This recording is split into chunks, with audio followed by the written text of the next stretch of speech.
Essay 3.2 Triangles. With this section of the IBMATH curriculum, we need to talk about trigonometric ratios and different formulas or the rules that are related to the different shapes of triangle. So let's first talk about the trigonometric ratios.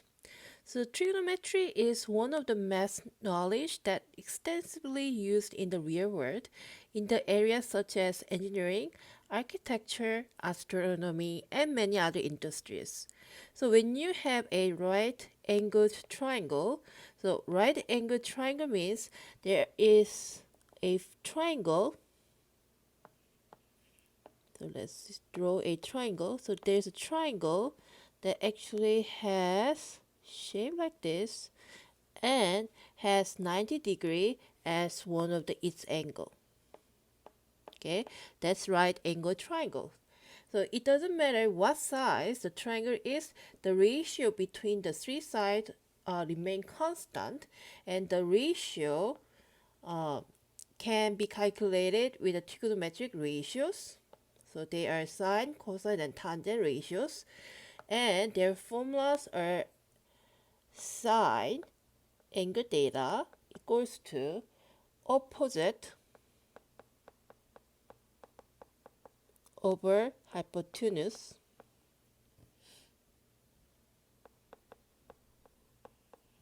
or cosine angle theta equals to adjacent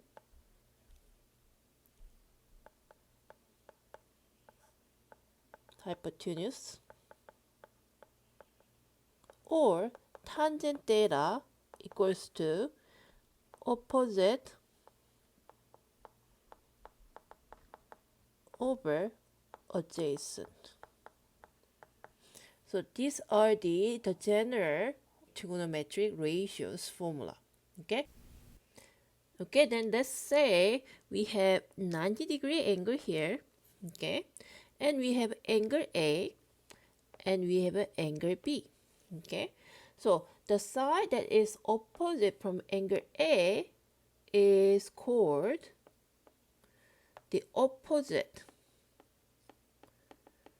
side of angle A.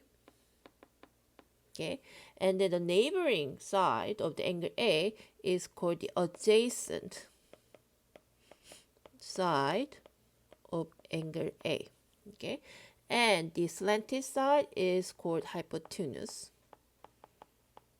Okay, or we can say HYP for hypotenuse, ADJ for adjacent, or we can say OPP for opposite. Okay, so if we are trying to calculate the angle A using the sine, we can say sine angle A is same as the opposite over hypotenuse.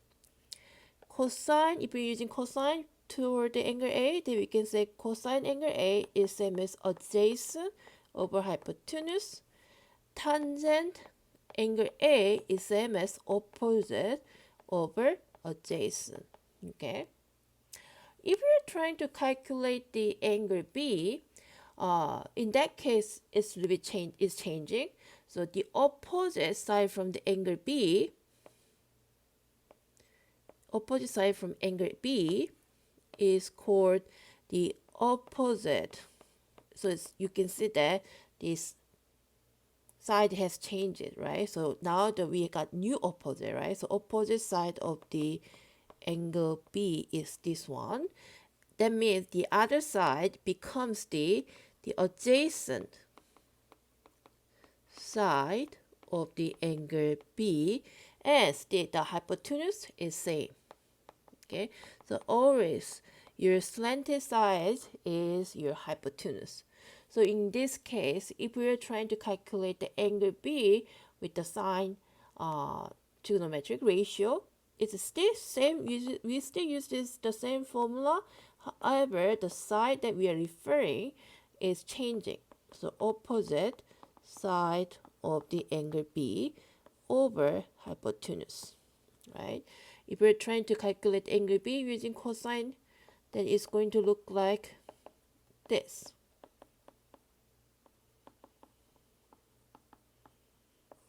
Over hypotenuse. And we have tangent angle B, which is opposite side of the angle B over the adjacent side of the angle B. So depends on where your angle is located, your opposite and your adjacent side changes. Okay, so when also I want to point out this here. So when you're calculating the trigonometric ratios, make sure your calculator is in degree mode. Okay, always make sure your calculator is in degree mode, or it will give you the answers in radian. Okay.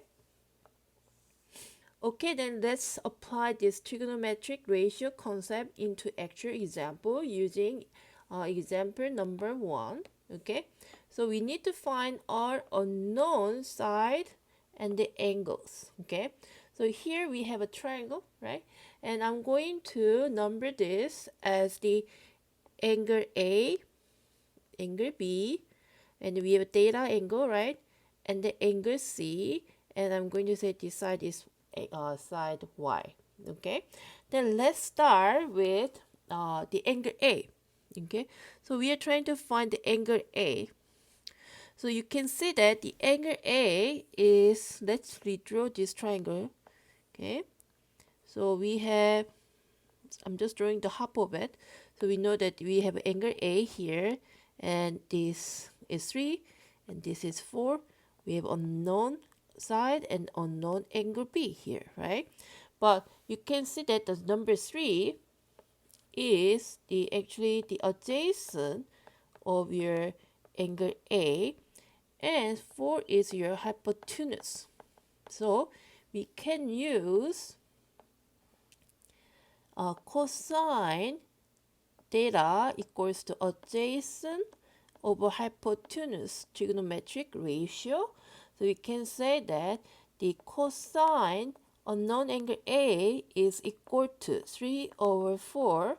Then using your GDC, we can say that angle A is same as cosine inverse 3 over 4. If you do this, answer 41.4096. So your answer is approximately 41.4 degree. Okay, then we found the A as the 41.4 degree.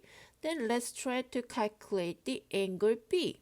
Okay, so we know that this is a triangle, and we know that this is 90 degree here.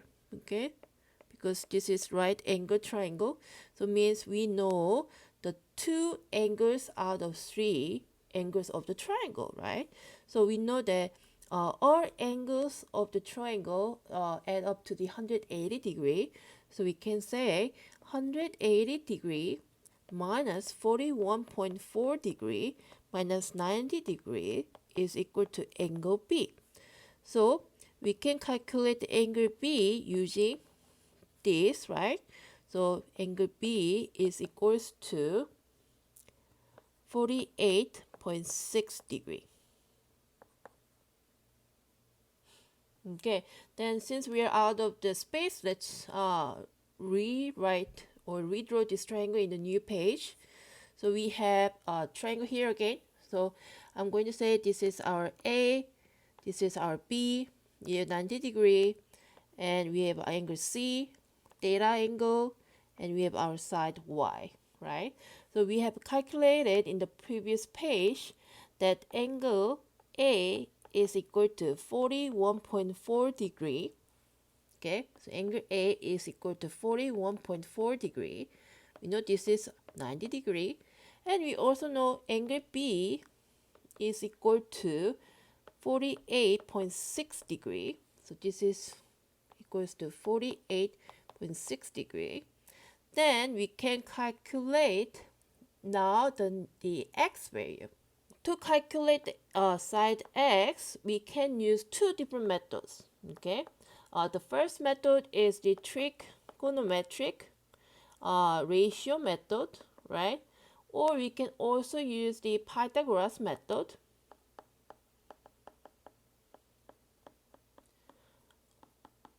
Okay, so we can use the Pythagoras theorem because this is right angled triangle, right?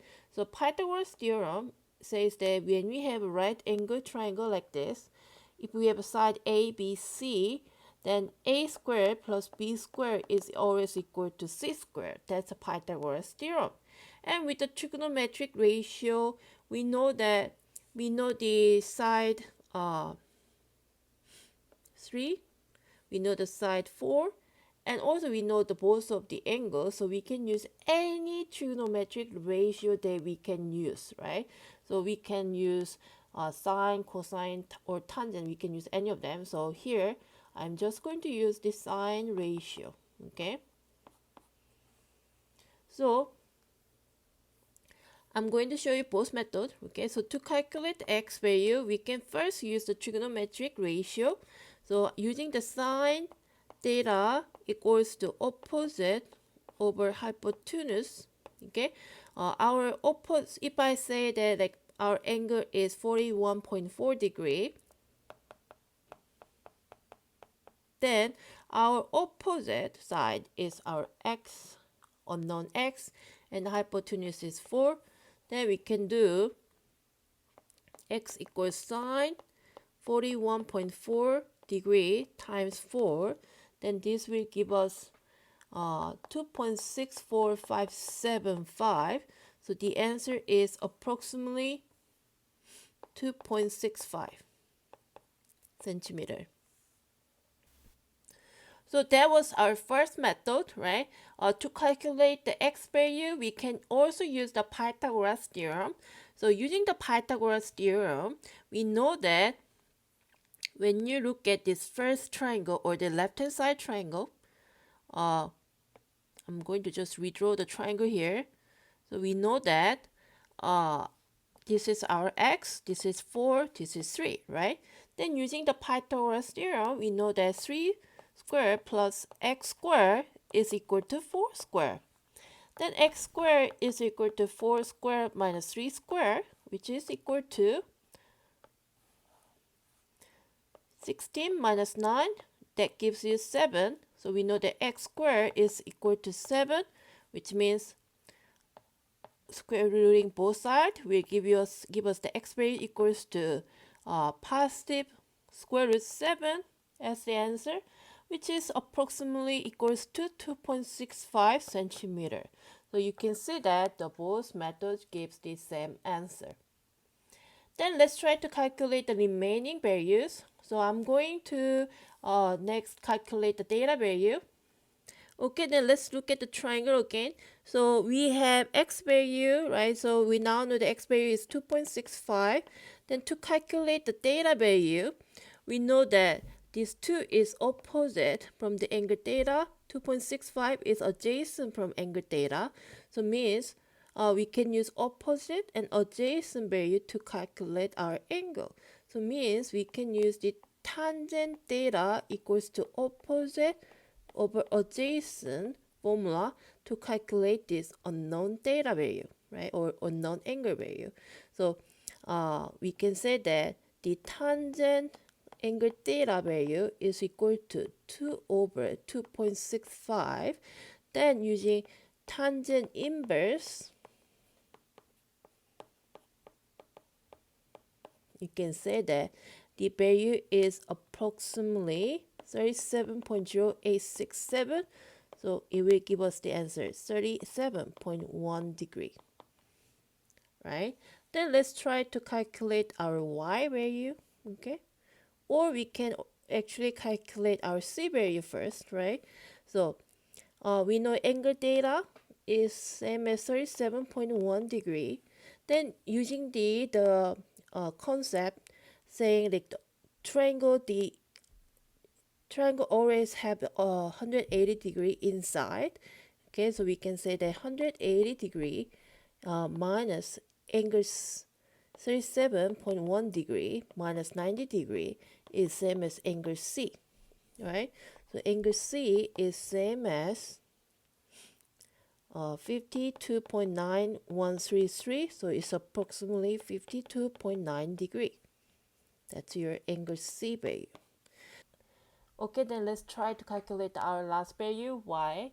So you can see that the y is the hypotenuse of the triangle that is located on the right side of the diagram. So you can either use the Pythagorean's theorem or you can use a trigonometric ratio. However, here I'm going to use the cosine rule. So cosine theta is equal to adjacent over hypotenuse. So if I say like our angle is angle C, then I can say cosine angle C is same as the adjacent 2 over hypotenuse y. So let's replace the hypotenuse with the y. Then the cosine angle C is, from the previous calculation, we know that it's equal to 52.9 degree, right? So 2 over y. So y value is equal to 2 over cosine 52.9, which is equal to 3.31662. So the side y is equal to 3.32 centimeter.